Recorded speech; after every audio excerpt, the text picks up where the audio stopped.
in having this ever closer relationship between the political power and commercial power, oddly enough, they behave in a way that is actually much more akin to Chinese behavior patterns, where the traditional accusation has been that Chinese businesses take their steer and take their cue too much from a political power. And it's going to be interesting to see how this pans out, because I don't believe that America is going to beat China in this AI race in the way that they appear to imagine they might. And you saw it at that dinner table. How much money are you going to spend? Wow, that's a big number. How much are you going to spend? That's a big number.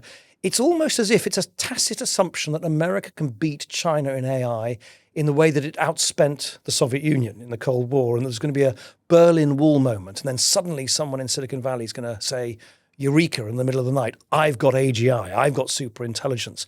We can now keep this under lock and key and dictate terms to the rest of the world.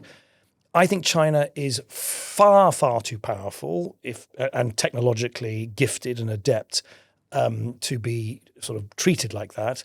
And the technology AI is far too versatile and dispersed to technology to imagine that someone's going to deliver one knockout blow. So at some point, it seems to me, both Silicon Valley and the powers that be in DC are going to have to rethink this very belligerent America First approach, where they kind of just, they beat their collective chests and say we're bigger and better than everybody else. They are bigger and better in many respects, but they're not going to win like that. In the end, they're going to have to rediscover some old-fashioned skills, like actually working in partnership with some of their partners rather than slapping sky-high tariffs and insulting them.